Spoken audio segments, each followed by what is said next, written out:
하나님 말씀 구약성경 민수기 12장 1절에서 16절까지 구약성경 215페이지 구약성경 민수기 12장 1절에서 16절. 우리 합독은 1절에서 8절까지만 합독합니다. 민수기 12장 1절에서 8절까지만 합독합니다. 1절입니다. 모세가 구소 여자를 취하였더니 그 구소 여자를 취하였으므로 미리암과 아론이 모세를 비방하니라. 그들이 이르되 여호와께서 모세와만 말씀하셨느냐 우리와도 말씀하지 아니하셨느냐 하며 여호와께서 이 말을 들으셨더라. 이 사람 모세는 온유함이 지면의 모든 사람보다 더하더라. 여호와께서 갑자기 모세와 아론과 미리암에게 이르시되 너희 세 사람은 회막으로 나오라 하시니 그 세 사람이 나아가매 여호와께서 구름 기둥 가운데로부터 강림하사 장만 문에 서시고 아론과 미리암을 부르시는지라. 그 두 사람이 나아가매 이르시되 내 말을 들으라. 너희 중에 선지자가 있으면 나 여호와가 환상으로 나를 그에게 알리기도 하고 꿈으로 그와 말하기도 하거니와 내 종 모세와는 그렇지 아니하니 그는 내 온 집에 충성함이라. 그와는 내가 대면하여 명백히 말하고 엄밀한 말로 하지 아니하며 그는 또 여호와의 형상을 보고는 너희가 어찌하여 내 종 모세 비방하기를 두려워하지 아니하느냐. 아멘. 오늘 본문의 제목은 온유한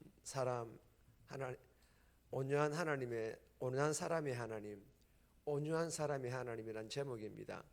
오늘 본문은 미리암과 아론이 이스라엘과 하나님 사이에서 유일한 중재자 역할을 하는 모세의 그 권위에 도전을 합니다.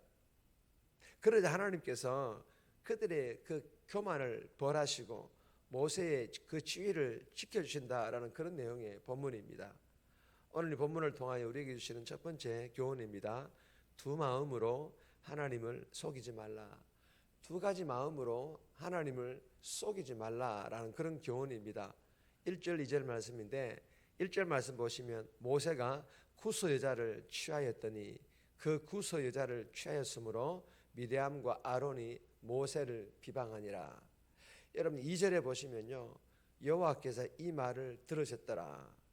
여러분 이 말을 들으셨더라. 이 말씀의 속뜻은 하나님께서는 사람들의 속내 그 속마음을 정확히 아신다라는 그런 말입니다. 이런 미리암과 아론은요 모세가 이방 여인을 아내로 맞은 것을 문제 삼아 모세를 비방했습니다. 여러분 모세의 아내인 미리암의 입장에서 남편이 두 번째 아내를 맞아들이고 있으니 인간적으로 충분히 그럴 수 있지 않습니까? 그리고 모세의 형인 아론의 입장에서도 형으로서 충분히 충고해 줄 수 있지 않습니까? 그런데 하나님께서는 모세가 잘못한 것에 대하여 정당하게 충고하고 비방한 이 미리암과 아론에 대하여 오히려 벌을 내리시는 것일까요? 이유는요 그들의 속내 이 미리암과 그 모세의 형인 이 아론 그들의 속내는요 즉 이 속마음은 다르다라는 것을 하나님께서 아셨기 때문입니다. 모세를 비방하고 충고한 이유가 이방 여인을 아내로 맞이한 것이 아니었다라는 것입니다. 그렇다고 모세의 이러한 행위들에 대하여 옳다고 말하는 것이 아닙니다. 여기에 대하여 성경은 단지 더 이상 언급을 하지 않을 뿐입니다.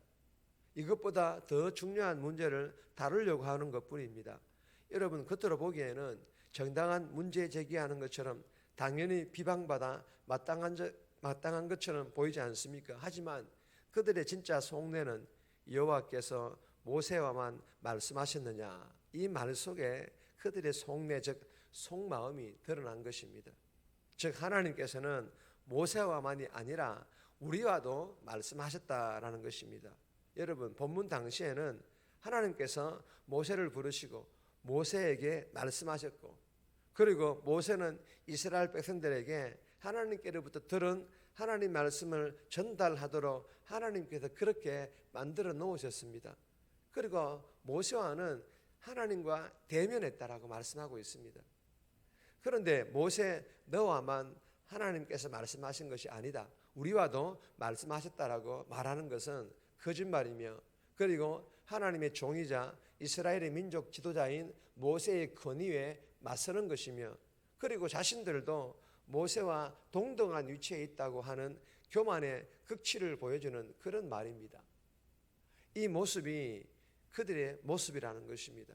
그런데 이 모습은 감추고 겉으로 드러나는 왜 이방 여인을 아내로 맞았느냐로 비방을 했지만, 하나님께서는 이미 그들의 속내를 다 알고 계셨고, 그리고 오히려 그들에게 하나님께서 벌을 내리신 것입니다. 사랑하는 여러분, 주시는 교훈이 무엇입니까? 겉으로는 바른 명분을 내세우지만 속으로는 진짜 목적은 욕심과 교만으로 하나님께 그리고 사람들을 속이지 말라라는 것입니다. 사람들은 속일지 몰라도 하나님께서는 절대로 속지 않으십니다. 그리고 사람들도 나중에는 다 알게 됩니다. 여러분, 우리들도 미리암과 아론처럼 그렇게 두 마음을 품은 채 하나님을 속이려고, 사람들을 속이려고 하지 않았습니까? 그리고 다 속아 넘어간 걸로 생각하고 착각하고 있지 않습니까? 아닙니다, 여러분. 하나님은 다 알고 계십니다. 그리고 거기에 대한 대가지불을 반드시 받게 될 것입니다. 그러므로 생각난다면 하나님께 속히 회개할 수 있기를 바랍니다. 사람들에게 할 수만 있다면 용서를 구할 수 있기를 바랍니다. 이 새벽에 주신 교훈 마음판에 잘 새겨서 이 새벽에 기도하면서 은혜 충만받아 오늘 하루도 누군가에게 말씀에 근거한 올바른 명분으로 충고하는지, 아니면 나의 욕심과 교만에서 비롯된 그런 비방인지를 잘 분별할 수 있기를 주님의 이름으로 축복합니다. 두 번째 주시는 교훈입니다. 온유한 자를 변호하시는 하나님. 온유한 자를 변호하시는 하나님이시라는 겁니다. 3절에서 8절까지의 말씀인데, 3절 말씀 보시면 이 사람 모세는 온유함이 지면의 모든 사람보다 더하더라. 여러분, 하나님께서는 모세가 얼마나 온유한 사람인지를 아셨고 모세 편에 서서 변호하여 주셨고 지지하여 주셨습니다. 여러분, 모세는 높아지려는 사람이 아니라 하나님께서 맡기신 일을 그저 겸손한 마음으로 충성스럽게 감당하는 그런 하나님의 종, 하나님의 사람이었습니다. 그런 모세를 미리암과 아론이 두 마음을 품고 다른 목적으로 하나님을 속여가며 비난하며 공격하자 하나님께서 갑자기 나타나셔서 미리암과 아론을 부르십니다. 여러분, 복 주시려고 칭찬해 주시고자 그렇게 나타나셔서 부르신 것이 아닙니다. 사실 이러한 일들은 흔히 일어나는 일이 아닙니다. 흔한 일이 아닙니다. 그리고는 모세에 대하여 하나님 자신의 온 집, 즉 이스라엘 민족을 위탁한 충성스러운 종이라고, 다른 선지자들과는 다르게 특별하게 하나님 자신의 말씀을 주시는 사람이라고, 나와 대면하는 사람이라고 그렇게 모세에 대하여 설명을 하셨습니다. 설명보다는 오히려 그 미리암과 아론에 대한 책망이죠. 그러니 모세를 비방하는 것은 나를 비방하는 것이며, 모세의 권위에 대적하는 것은 곧 나의 권위, 하나님의 권위에 대한 대적이라고 책망을 하시고 계시는 것입니다. 사랑하는 여러분, 교회의 목사나 중직들이 특별해서 그들의 권위를 인정하라는 것이 아닙니다. 하나님께서 목사로 중직으로 세우셨기 때문인 줄 믿고 인정할 수 있기를 바랍니다. 그리고 목사나 중직들은 더 예배하고 더 기도하고 더 말씀 묵상함으로 은혜 충만받아 변화되어 하나님의 성품 중에 하나인, 성령의 열매 중에 하나인 온유한 성품을 다 소유할 수 있기를 주님의 이름으로 축복합니다. 세 번째 주시는 교훈은 제목만 읽겠습니다. 교만한 자를 낮추시는 하나님. 교만한 자를 낮추시는 하나님이십니다. 두 번째 교훈과 뒷산 내용이기 때문에 대해서 나누지는 않겠습니다. 9절에서 15절까지인데 개인적으로는 꼭 성경을 읽고 묵상하시길 바랍니다. 정리합니다. 겉으로 바른 명분으로 충고하지만 진짜 목적은 나의 욕심과 교만에서 비롯된 비방인지를 말씀과 기도로 잘 분별하여 하나님과 사람을 속이지 않게 해달라고. 목사 중직 일꾼들은 더 열심히 예배하고 더 기도하고 더 묵상함으로 더 은혜 충만 받아 변화되어서 성령의 열매인 온전한 성품을 다 소유할 수 있게 해달라고 이 새벽에 기도하며 오늘 하루도 살아갈 수 있기를 주님의 이름으로 부탁드립니다.